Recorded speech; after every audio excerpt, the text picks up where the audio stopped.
boy. So guess what? I got COVID. Ugh, not fun at all. I still probably have COVID. Last I tested, I'm still positive, but I feel a lot better than I did a week ago. And you may not know when a week ago is relative to when I'm recording this, but that's fine. Just know that I'm okay, and I want you all to stay safe out there. Thing is still out there, and it's really not a fun experience. But one thing it did allow me to do is it let me catch up on some movies that I've been meaning to watch. I watched Knives Out, finally. The movie, the murder mystery, Agatha Christie style thing. And it features a very short scene with Go in it. And going into it, I didn't know what to expect. I just knew it was a short scene. And I was told that the representation of Go in the movie was not quite as bad as in A Beautiful Mind, but still kind of bad. And after watching it, I'm actually quite impressed with the portrayal of Go in the movie. It sounds like the people who made the movie know what Go is and are somewhat Go players. Because when I watched the movie, they did a very fast cut here and there of the board. They didn't really show too much, but just from the small details, you could tell there was some thought put into it. I was looking at the moves being played during the scene, and they looked like normal Go moves to me. There's a Hane, there's a jump, and it looks like Go. It looks like Go. And I mean, that's all I can really ask for in a Go movie. And on top of that, I was impressed with this casual throwaway line where, and this isn't really a spoiler, I don't think. I mean, it's something she says. She says, oh, 9x9. As soon as they start playing the game, she just says 9x9 right away. And only a Go player really knows what she means by that. And they're going to play a 9x9 game. They're not playing on a full 19x19 board. Well, actually, they are playing on a full 19x19 board. But you can only know that they're playing on a 9x9 because she said that, and you see that they're playing in only one corner of the board. And I thought that was a really very well thought out detail of the movie, because they didn't just skip over the fact that they're only playing in one corner of the board. They mentioned that, right? And I feel like they knew that we're going to watch this movie and we're going to think about it. But I was pretty satisfied with the way they portrayed the movie in this, or the way they portrayed our game in this movie. A couple of things that I kind of wished for, which was like the stones were held in like a little bag, and when they grabbed the stones, they didn't really, make that satisfying sound when you reach into the bowl and they just kind of rattle around. I feel like that adds a lot of aesthetic to the game. Though they did use, I believe, shell and slate stones, so they were pretty nice looking. And this part is funny. My girlfriend does this really cute thing where she'll face judgment on something or experience judgment, and then the first chance she gets, she'll spin it around on someone else. When she watched this scene, she was so excited to tell me, "Oh, they're holding their stones wrong. They're not. That's not how you hold your stones." And it's they hold their stones like like what a noob Go player does when they first learn how to play Go. They just pick it up with their index and their thumb and they just put it down. And it would have been nice if these people, to show that they've been playing a while, had properly placed their stones. But overall, it was great. I was very satisfied. I wish there was more of it. It was a little fast for my liking. I want some space here and there, but I'm being picky here at this point. Welcome to Start Point, the show about Go for Go fans away from the board. And I want to talk a little bit more about Knives Out before I move on to the topic today. And that's the fact that there is a 1 minute scene of Go in this movie. So if you're hoping for a long Go scene, you're not gonna find that pretty much anywhere unless the whole movie is about Go.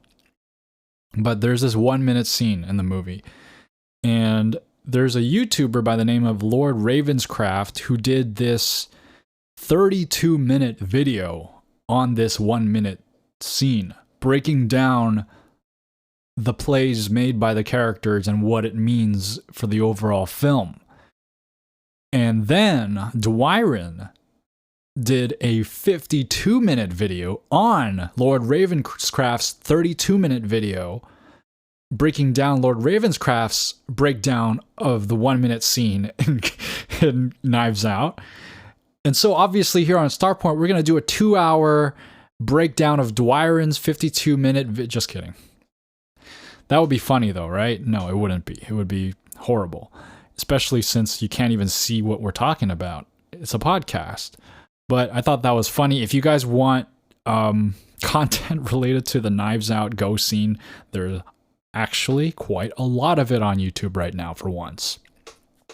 And then the other thing I want to point out is that I also got around to watching A Beautiful Mind while I was in COVID quarantine. I'm still kind of in COVID quarantine, although I'm much less symptomatic. I am still trying to be careful and not pass this suffering on to anybody else. But yes, although I've already talked about the scene in A Beautiful Mind, and I've seen it a million times, but this is my first time actually watching the movie. It's a good movie. Good writing, good acting. Very sad though.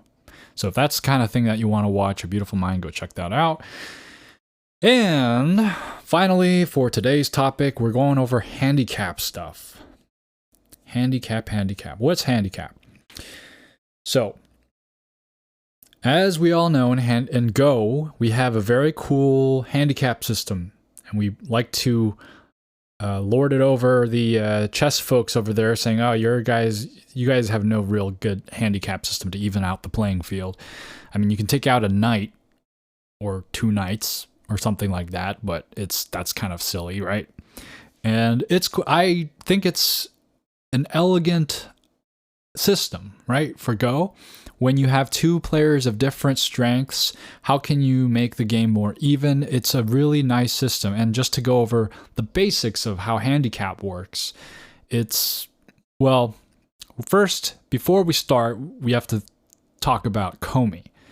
Komi is right now 6.5 to 7.5 points, depending on the rule system, points given to white for the disadvantage, to make up for the disadvantage of going second, right? Because there's a first move advantage as in Go, as there is in chess as well, right? So in chess, there's a first move advantage for white, which has no Komi, nothing to account for it. So they have to play multiple games to really play like any kind of fair game or fair match.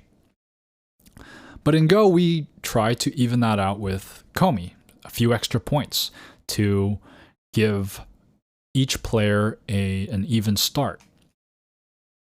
And so what is the handicap system?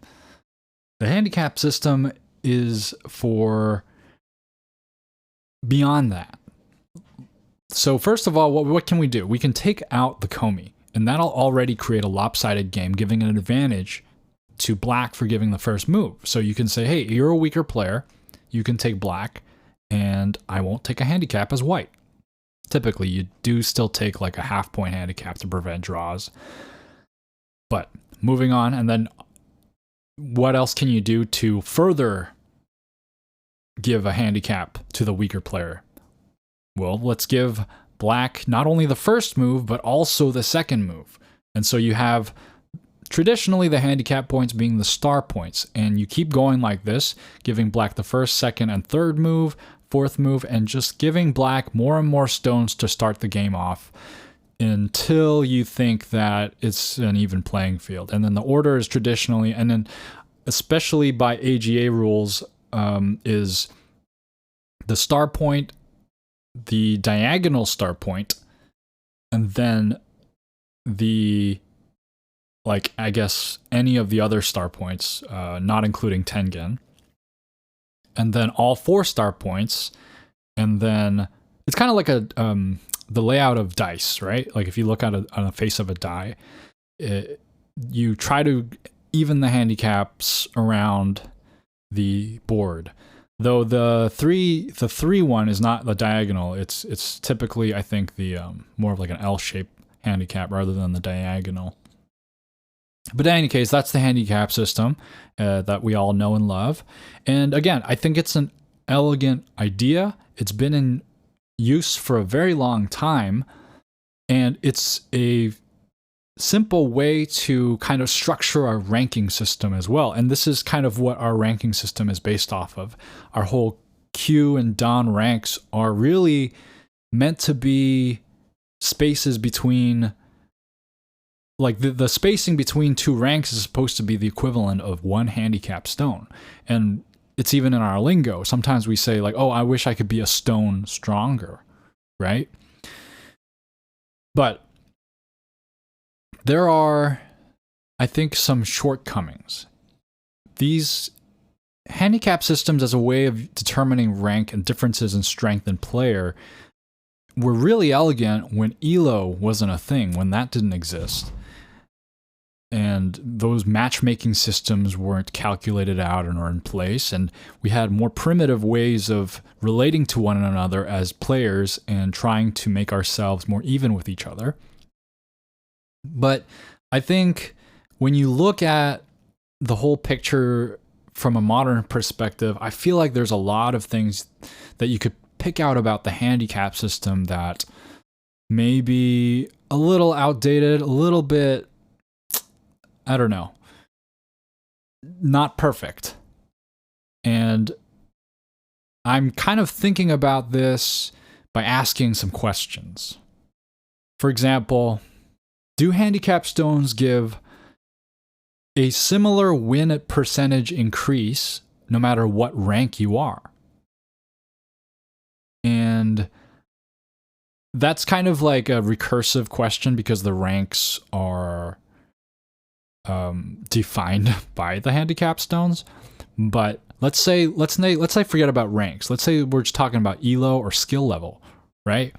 Do handicap stones have the same value across skill levels? And we know that it's not, right? The handicap stones at the Don level are much more valuable than handicap stones at the DDK level. Don players will know how to use that one handicap stone advantage very well. Whereas when you're a DDK, give or take a few handicap stones, that may not really be the deciding factor of the game, you know? So we know that there's variable handicap value across ranks. And that may be fine, right? That's just the way our ranking system may scale. You might have a ranking system where every rank you get that you increase, it's going to be harder to reach the next rank, which is fine. It's a less linear system, but there's nothing wrong with the way you experience that. Okay, so another question. Does each handicap stone that you get give an equal increase in win percentage? And what I mean by this is, if I get one stone, that gives me a certain level of advantage. If I get 2 stones, will that give me exactly double the advantage? If I get 3 stones, is each of those handicap stones that I add equal? Or do they start to gain or lose value as you add more and more of them? The thing is, without even really doing any experiments or analysis, we know that the first handicap stone is not equal to the rest of the handicap stones. And here's why. The first handicap stone is really the subtraction of Komi, right? Because black technically has a handicap stone. It's just that Komi is given to white to even out that one handicap stone, right? But Komi isn't to negate the value of the stone, right? Otherwise, it's as if that Komi was exactly the value of that first move that black gets, and the board is even after that, then that's like white gets the first move. So it kind of double negates. And so the Comey value is really like half a stone of value, so that white can now play and they're at an even level. But then every handicap stone you give black after that first one, which is just the Comey, is a full handicap stone of value. And I verified this by going into AI Sensei. It's a website, ai-sensei.com, where you can play around with an AI and do AI analysis and such. I have a basic membership on AI Sensei, which gives me 500 playouts a move. And what I did was I analyzed the AI's predicted win percentage and points for an empty board. Well, not an empty board, but a board with a certain number of handicap stones on it. So I did an analysis of this, and the amount of points that it deems that black is ahead by is like around Comey for the first handicap. So it agrees with the value of Comey, but every stone after that, it values around double Comey. So like what? First handicap stone is like 6 points, and then the ones after that are like 12 points each. So already kind of got a little bit of a flaw in the system, right? Is it in between two ranks? Is it the value of Comey, or is it the value of one handicap stone? I don't know. I actually don't know. The thing is, like, a lot of our rating systems are based on this stuff, so it's kind of hard to say like what they even really use. But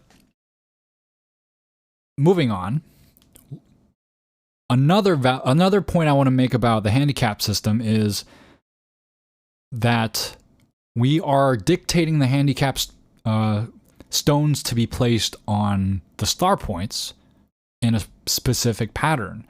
And that's a little arbitrary, right? And that's going to give a little variance. And maybe that variance doesn't matter, but you can kind of see how, like, okay, a stone on Tengen, it's not exactly the same value as a stone on one of the corner star points, right? And so it's feel like you can, if you think a little bit more about the handicap system, you start to see these little small imbalances. And yes, maybe this doesn't really matter that much in the long run, but I think it's worth pointing out, and it's worth being aware of the slight imperfections in the system.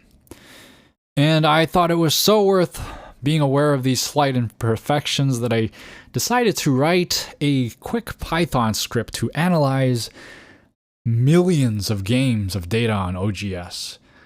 I was able to find this JSON file with like 27 million games. It's like 19 gigabytes of a download, and then when you uncompress it, it's like 90 gigabytes. And I'm not a coder by any means, but I went and tried to analyze this game, or not this game, but this file full of games. 27 million. I repeat, 27 million games. And I tried to extract the ranked games, and I split the games up into how many handicaps there were from 0 to 9. And what I found was confusing. And so let me share with you what I found. I found that the win percentage of black in these games was quite low. It ranged from 42% to, well, they mostly went under 50%. So let's break down the numbers here. We have the 0 handicap games was 42.28% win percentage for black. And then the 1 handicap games, 43% for black. 2 handicap, 43% for black. 3 handicap, 43%. I don't know why these handicaps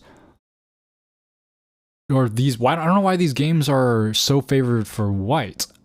It could be that I did something really horribly wrong in my code. It could be something else, something wrong with the data. It could be a lot of different things. I don't know.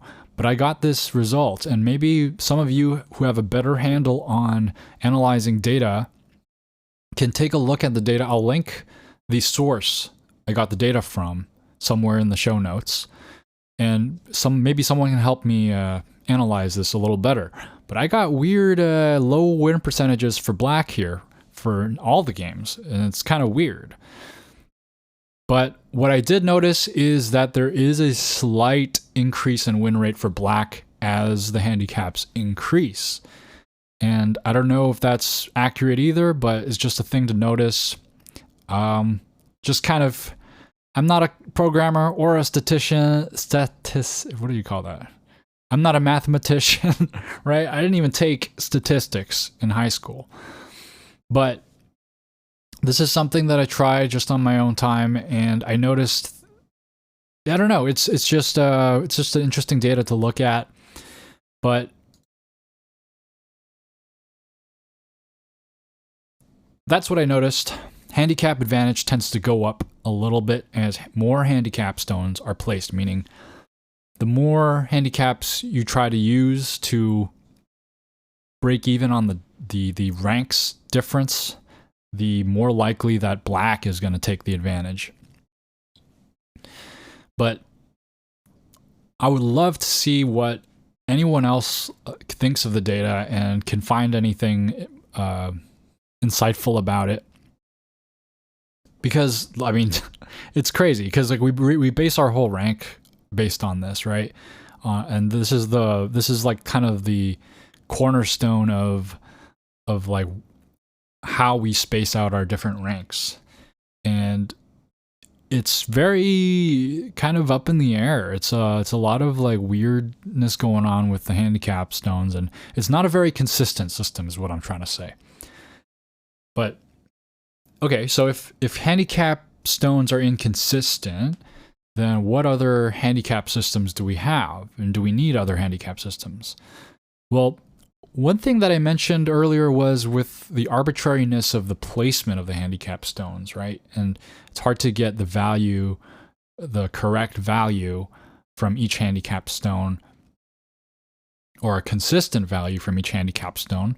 And then one way to solve that is to have a free handicap system, right? So black can play handicap stones wherever they want before they play the game, and not follow the star point system that we use. Although I think that one thing that you could do as black, if you're using a free handicap stone system, is you could create a unique handicap placement and then study the Joseki for that no one else would know, which would be kind of an interesting thing. But another handicap stones, or another handicap system, is just to use points, right? So keep the Go board clean and just use points. In other words, reverse Comey, right? And I feel like that's probably the cleanest way of having a handicap system. So I'm not sure why it's not more popular. Maybe the idea of like having to manage this like headspace of imaginary points to play the game is not appealing for everybody. And I've honestly never played any game with a, altered reverse Comey type of system. So if anyone has, I'd love to hear your thoughts on that. Another handicap system that always comes to mind for me is the time handicap. But we all know the flaws with the time handicap system is that the basics of the time handicap system is obviously one person has more time to think than the other. But what happens is the person with more time to think thinks on their time, while the other player also thinks during that time. And so you can really never get rid of that ability for the other player to think during your own time. So it's really not a pure system unless you have some way of like putting them in stasis while you think. Or maybe they can walk away or close their eyes. I don't know. And then here's something interesting that I found is the match handicap system. This is an old handicap system used, I believe, in Japan. And the way they did this was they would alternate. So if you're on the same rank, obviously you're going to be alternating playing black and white. I think this is pre-Komi times, right? And everybody knew black has an advantage, so you alternate playing black and white, right? And so that's how you keep the games even. And it's kind of like in chess, right? And then what they would do for one difference, like a one handicap, would be they would give one player 2 games of black and then the other player, they would give one player 2 games of black and 1 game of white, and then the other player 2 games of white and 1 game of black, essentially letting one player play as black more often than the other. So taking black 2 out of every 3 games. And then for 2 ranks, the weaker player would just take black in all the games. And then after that, they would start kicking in the handicap. So in 3 ranks of difference, they would have the weaker player take black and then take 2 handicap every other game. And so on and so forth. There's this elaborate system, and I think it's pretty interesting. And obviously, it's the weakness of this system is that you need to play multiple games. But apparently that was a thing. But all in all this talk of handicap stuff, I have to say that my opinion is that I like even games. I think it's perfectly fine for a weaker player and a stronger player to play an even game. And I know that the stronger player is going to win, and that's okay. The whole game's not about winning, right? It's like, I feel like Handicap Go is essentially a different form of Go. There are even books dedicated to Handicap Go, right? They say how to win at Handicap Go. Like, what are the strategies for Handicap Go? And so it changes the feeling and the nature of the game. A lot of people think that handicap games make the game more aggressive, right? It's not like something like golf, right? Another game with a handicap system. It's not like golf where giving 1 or 2 more handicap doesn't change what you do at all, right? Whether you play a hole with 5 strokes or 6 strokes or whatever, you're just going to try no matter what to do it in less and less strokes. But in a handicap game, if you're up against a handicap, you're going to have to employ some different strategies. Joseki's all different. You're going to have to play a little aggressive. You're going to have to play a little more complicated to try to take advantage of certain situations. It's different. It's a very different game. And maybe people like that. Maybe some people like that kind of game. But I like Go in the very pure form of a blank board. And I would rather just lose against a stronger player. And, you know, if it's really that boring, maybe we've played too many games and it's just not fun anymore. Yes, okay, in that case, I think handicaps are a great way to spice things up and make things a little more interesting. But I have found that, I feel like handicaps have this effect of making wins a little less satisfying when you have when you win and you have a handicap, right? It's like, okay, I won, but I had a handicap. And then losses feel a little more painful when they have a handicap. And it's like, or wait. or no, sorry, when you have a handicap. I had a handicap and I still lost, right? That kind of thing. Though you could argue that the opposite might be true in the other situation, right? Because you could have them have a handicap and you still beat them, and that might be even more satisfying. But I don't think so. I feel like, I don't know. I feel like it has kind of dampens the mood a little bit, dampens the tension of Go a little bit. But yeah, that's kind of all I had for the Handicap Go discussion. Other than maybe just some simple advice for Handicap Go that I've kind of had in my brain for a while, which is when you're playing Handicap Go, when you have the handicap, it's very tempting, and this is something I used to do too, to just play defensively and play safely, because it's like, you're ahead, just keep your lead, right? But actually, by doing that, you're giving away advantage every move, and you're going to lose your handicap. You're going to lose the advantage that your handicap gives you. So the advice, the simple, quick and dirty advice is, when you're playing Handicap Go, play your normal game and play as you would without a handicap. And I feel like that's a truer way to play.